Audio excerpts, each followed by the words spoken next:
नमस्कार मित्रांनो. जुलैचा जो महिना आहे तो थोडा खास आहे. कारण मेष राशीचा जो स्वामी आहे मंगळ हा सिंह राशीमध्ये भ्रमण करतो आहे. मात्र तो आता केतूच्या युतीत असणार आहे. याचप्रमाणे मेष जी रास आहे ही मार्चपासूनच 7.5मध्ये आलेली आहे. मेष राशीच्या व्ययसनात भ्रमण करणारा जो शनी आहे हा 17 जुलैनंतर वक्री होणार आहे. अर्थात या सर्व ग्रह आणि बाकीचे जे ग्रह आहेत त्याचे प्रभाव परिणाम मेष राशीवर कशा प्रकारे असणार आहेत, कोणते निर्णय घ्यायचे आहेत, कोणते निर्णय तुम्हाला टाळायचे आहेत, या सर्व संदर्भातली खुलासेवार चर्चा आपण या व्हिडिओमध्ये करणार आहोत. सुरुवातीला आपण चर्चा करू की आपलं जे स्वास्थ्य आहे मानसिक किंवा शारीरिक हे नेमकं कशा प्रकारचं राहील. जसे की तुमच्या राशीचा जो स्वामी आहे जो की तुमचा अष्टमेश सुद्धा आहे मंगळ हा तुमच्या पंचम स्थानामध्ये भ्रमण करतो आहे सिंह राशीमध्ये. अर्थात तिकडे केतू सुद्धा आहे. राशीच्या व्ययस्थानात भ्रमण करणारा जो शनी आहे हा 17 तारखेनंतर वक्री होणार आहे. आणि तुमच्या राशीचा नंबर 1चा अशुभ फलदायी ग्रह बुध जो की तुमच्या चतुर्थ स्थानामध्ये भ्रमण करतो आहे हा 18 तारखेनंतर वक्री होणार आहे. एकंदरीतच या संपूर्ण महिन्यामध्ये तुम्हाला तुमच्या मानसिकतेवरती लक्ष देणं सर्वात जास्त गरजेचं राहील. मानसिकतेच्या किंवा भावनांच्या हिंदोळ्यावर बसून कुठल्याही प्रकारचे चुकीचे निर्णय अजिबात घेऊ नका. तुमचे अंदाज चुकू शकतील, लक्षात घ्या. आणि लक्षात जी 7.5 आपण म्हणतो तर 7.5मध्ये आपण ज्या काही चुका करतो काही पर्टिक्युलर कालावधीमध्ये तो कालावधी तुम्हाला या महिन्यामध्ये दिसून येईल. बऱ्याच प्रकारची प्रलोभनं तुमच्या समोर येतील. तुम्हाला वाटू शकेल की काही निर्णय आपल्याला घ्यायला हवेत, काही रिस्क घ्यायला हवे. रिस्क में इश्क है असा जो भाग म्हणतो असं थोडंसं तुम्हाला वाटू लागेल. कारण खरं तर तुमची जी रास आहे ही पहिल्यांदा निर्णय घेते आणि नंतर विचार करते. आणि तशाच प्रकारच्या निर्णयांमध्ये चुकीच्या निर्णयामध्ये गुरफटून तुम्हाला त्याचे जे प्रभाव परिणाम आहेत हे तुम्हाला पुढचे काही 2-3 वर्षसुद्धा त्याला लागू शकतील. तो कुठल्याही प्रलोभनाला बळी पडू नका. ही गोष्ट अत्यंत महत्त्वाची आहे, काळजी घ्या. याचप्रमाणे थोडासा मानसिक तणाव जाणवेल, परंतु तुमची जी रास आहे ही कणखर आहे. कुठल्याही प्रकारच्या मानसिक तणावाला बिनधास्तपणे सामना करू शकतो. परंतु चुकीचे निर्णय आउट ऑफ द वे जाऊन गोष्टी अजिबात करू नका. यानंतर आपण चर्चा करू की तुमचं जे आर्थिक स्थैर्य आहे हे नेमकं कशा प्रकारचं राहील. जसं की तुमच्या राशीचा जो धनेश आहे शुक्र हा तुमच्या धनस्थानामध्येच भ्रमण करतो आहे. राशीचा जो पंचमेश आहे रवी जो तृतीयातून चतुर्थात भ्रमण करेल. राशीचा जो अष्टमेश आहे मंगळ हा तुमच्या पंचमात भ्रमण करतोय. राशीचा जो लाभेश आहे शनी हा तुमच्या व्ययस्थानामध्ये भ्रमण करतो आहे. एकंदरीतच सांगायचं झालं तर या संपूर्ण महिन्यामध्ये आर्थिक बाबतीत तसा काही तुटवडा जाणवणार नाही. परंतु तुम्ही स्वतःहून काही चुका करू नका. कारण तुमची जी रास आहे ही खर्च करण्याच्या बाबतीत सर्वात पुढे असते. बिनधास्तपणा हा तुमच्या राशीचा गाभा आहे. तर हा बिनधास्तपणा जवळजवळ व्यक्तिमत्वाच्या प्रत्येक पैलूमध्ये दिसून येतो. खर्चाच्या बाबतीत सुद्धा दिसून येतं.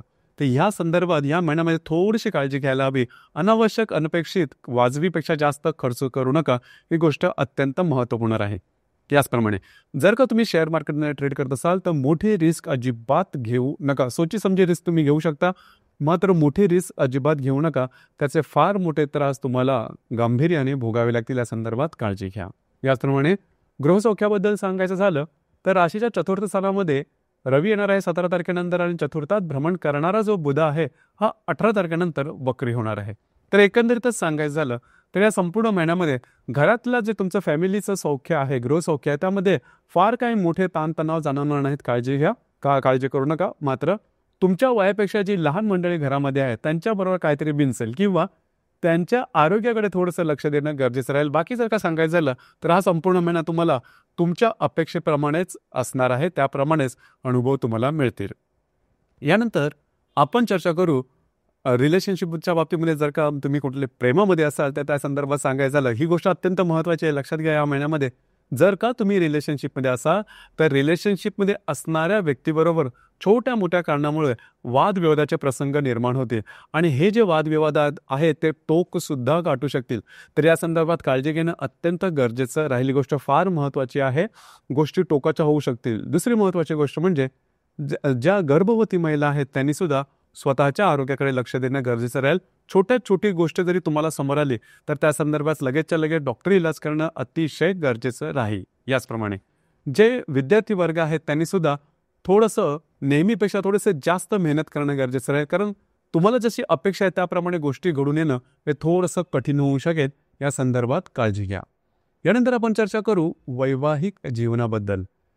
ज्या विवाहित व्यक्ती आहेत त्यांच्यासाठी थोडीशी काळजी घेण्यासारखी गोष्ट आहे. या महिन्याच्या 17 तारखेनंतर तुमच्या व्ययस्थानात भ्रमण करणारा जो शनी आहे तो वक्री होणार आहे. जर तुम्ही विवाहित असाल तर वैवाहिक जोडीदाराच्या आरोग्याकडे लक्ष देणं गरजेचं राहील. आरोग्याच्या संदर्भातले त्रास सामोरे येऊ शकतील. मात्र इथे एक गोष्ट खूप चांगली आहे. तुमच्या तृतीय स्थानात भ्रमण करणारा जो गुरु आहे हा पंचम दृष्टीने तुमच्या सप्तम स्थानाला पाहतो आहे. त्यामुळे फार काही जरी त्रास जरी झाले तरी त्याचे फार टोकाचे इफेक्ट मिळणार नाही, तरी सुद्धा थोडंसं जागरूक राहणं गरजेचं राहील. यानंतर जे तुमचं कार्यक्षेत्र आहे किंवा जे तुमचं करिअर आहे त्या संदर्भात सांगायचं झालं तर इथे थोडासा विचार करणं गरजेचं राहील. कारण तुमच्या राशीचा जो कर्मेश आहे शनी, जो तुमच्या व्ययस्थानामध्ये भ्रमण करतो आहे, दिनांक 17 तारखेनंतर हा जो शनी आहे हा वक्री होणार. तर ज्या ठिकाणी तुम्ही काम करता, नोकरी करता किंवा व्यवसाय करता त्या ठिकाणी तुम्हाला वाटू लक्ष शकेल की आपण जास्त काम करून घेतलं जात आहे किंवा ऑफिस पॉलिटिक्स सारखे अनुभव तुम्हाला या दरम्यान येऊ शकतील. तर थोडंसं सतर्क राहा. मात्र एक गोष्ट निश्चित की भावनेच्या आहारी जाऊन इथे सुद्धा चुकीचे निर्णय मात्र घेऊ नका. ही गोष्ट फार महत्त्वाची आहे. तुम्हाला थोडंसं विस्टँड करणं गरजेचं आहे. अशा प्रकारे जरी पॉलिटिक्स किंवा समोरची माणसं जरी वेगळी वागायला लागली तरी भावनेच्या आहारी जाऊन चुकीचे किंवा टोकाचे निर्णय मात्र अजिबात घेऊ नका. त्याचा त्रास तुम्हाला होऊ शकेल. या संदर्भात काळजी घ्या. एकंदरीतच सांगायचं झालं त्या संपूर्ण महिन्यामध्ये दुसरी एक महत्त्वाची गोष्ट म्हणजे लोन घेणं, लोन देणं किंवा मोठी रिस्क घेणं किंवा असलेल्या परिस्थितीतून मार्ग काढण्यासाठी आउट ऑफ द वे जाऊन गोष्टी करणं, असे प्रकार करू नका, असे रिस्क घेऊ नका. यापूर्वी जर का तुम्ही तशा प्रकार केलेले असेल, तशा रिस्क घेतलेला असेल, परंतु तो जो कालावधी होता तो वेगळा होता. आत्ताचा कालावधी वेगळा आहे. तुमची रास 7.5 आहे. 7.5चा जो पहिला ट्रेलर आहे हा तुम्ही या महिन्यामध्ये अनुभवू शका. तर स्वतःहून मात्र कुठल्याही प्रकारची चूक करू नका. यानंतर आपण चर्चा करू ग्रहयोगांबद्दल. ग्रहयोगांचे जे प्रभाव परिणाम आहेत हे नेमके कशा प्रकारचे राहतील. जसं की दिनांक 4 तारखेला शुक्र आणि हर्षलची युती तुमच्या धनस्थानात होणार आहे. अर्थात जे मी मगाशी सांगितलं की थोडंसं जे खर्च आहे त्यावरती नियंत्रण ठेवणं गरजेचं राहील. अनावश्यक अनपेक्षित खर्च होऊ शकतील. याचप्रमाणे तुमचे जे वैवाहिक जोडीदार आहेत त्यांच्यासुद्धा आरोग्याकडे थोडंसं लक्ष देणं गरजेचं राहील. यानंतर या महिन्यातला सगळ्यात महत्त्वाचा किंवा सगळ्यात अशुभ फलदायी योग म्हणजे मंगळ आणि केतूची युती. ही जी मंगळ आणि केतूची युती आहे दिनांक 21 तारखेला होणार आहे तुमच्या पंचम स्थानात. ही अतिशय महत्त्वाची युती आहे. सगळ्यात पहिली आणि महत्त्वाची गोष्ट म्हणजे ज्या व्यक्ती रिलेशनशिपमध्ये आहेत त्यांना याचा त्रास होऊ शकतो. गोष्टी टोकाच्या होऊ शकतात, गोष्टी ब्रेकअपपर्यंत सुद्धा जाऊ शकतात. मात्र मेष राशीच्या ज्या व्यक्ती धार्मिक किंवा आध्यात्मिक मार्गामध्ये आहेत त्यांना मात्र हा कालावधी किंवा ही जी युती आहे किंवा हा जो योग आहे तो खूपच चांगला राहील. धार्मिक किंवा आध्यात्मिक अनुभव तुम्हाला या दरम्यान निश्चित येतील. याचप्रमाणे ज्या गर्भवती महिला त्यांनी मात्र स्वतःच्या आरोग्याकडे लक्ष देणं गरजेचं राहील. आरोग्याच्या संदर्भातले काही त्रास या दरम्यान जास्तच प्रमाणात डोकं वर करू शकतील. विद्यार्थी वर्गाने सुद्धा या संदर्भात काळजी घेणं गरजेचं राहील. यानंतर दिनांक 23 तारखेला शुक्र आणि मंगळाचा केंद्र योग होणार आहे.